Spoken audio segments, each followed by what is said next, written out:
Okay. Games represent 55% of blockchain use in October. Nothing surprising here. Blockchain powered games currently represent most of the activity in the DApp industry. Now, why is this? Why is this? What is this? They put weird stuff in the base. Turbo 1080? I'm not reading that out loud. No. How to buy land in Metaverse video. We talk about Metaverse in the Ethereum video this week. When I get back from Vegas, we're going to start going really hard on Metaverse stuff. We'll be having at least a video a week on the Metaverse. There you go. Okay, there you go. Because look, guys, we're still trying to figure it out. We're ahead of the game on it, but we're still trying to figure out, like, I know how I'm making money in it. We got a ton of land. I want to know how you're going to make money in it. And that's what I want to talk about and dig into, show you guys some ways, or maybe give you some ideas to do it. But it doesn't surprise me that the blockchain gaming is taking up such a big percentage. Why? Well, because you have to do more actions on a game. And any action on a blockchain is a transaction. So if you're thinking about trading, or you're thinking about playing like some kind of, I don't know, do they have MMORPGs on blockchain? Was that right? Close enough. Massive online multiplayer is what you were going for? So it's like MMPORG or MPORG?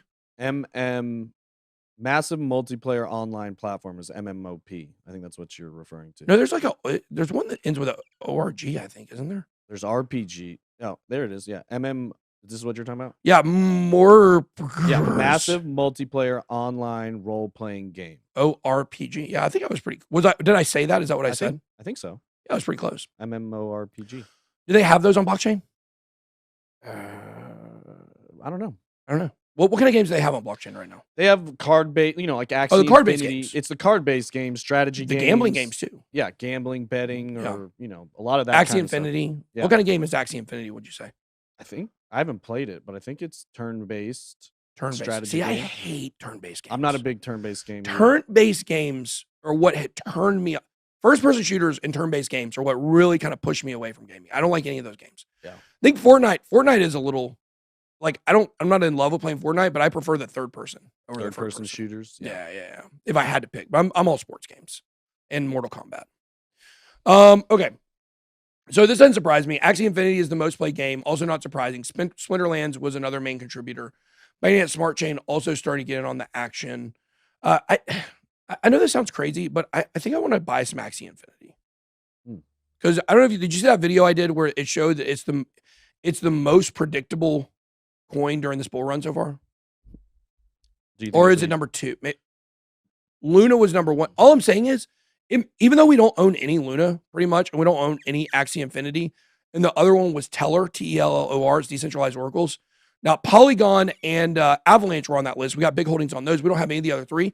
What they were saying is they're the most predictable. So, like, they have the highest average amount of gains during every move. So it may not be too late to get into some of those. So it could. And then I wonder if you could argue the inverse point. It'll have the most predictable and biggest moves to the downside once we're in a bear market. Definitely could. So, either way, yeah, we could either look at scooping some right now before the top or go hard in the bear market. That was so funny what Pump was trying to pin me down on the Bitcoin video I did, where we did a video saying the worst time ever to buy Bitcoin is back in, I don't know when it was, September, August, something like that. He's trying to pin me down on, you told people not to buy Bitcoin. No, that's not what I said. What I said was, in that video, and this applies here too, okay, the risk versus reward at the end of a bull run pales in comparison to the low risk, high reward of buying in a bear market. The entire intention of that video was to explain to you why, because I know people in my life that are newer to crypto that want to pile in right now, and they can make some money, but they might miss the top. And if you miss the top, it's so much better if you took that same capital and bought much later in the bear market when we're closer to the bottom. Yeah. Bitcoin it's very easy to understand. If you look at people who bought Bitcoin at $10,000 in 2017 and it went up to 20,000, great. But look at the people that bought at the bottom of that cycle, 3,200 to 67,000. The gains are so much higher when you wait until the bear market.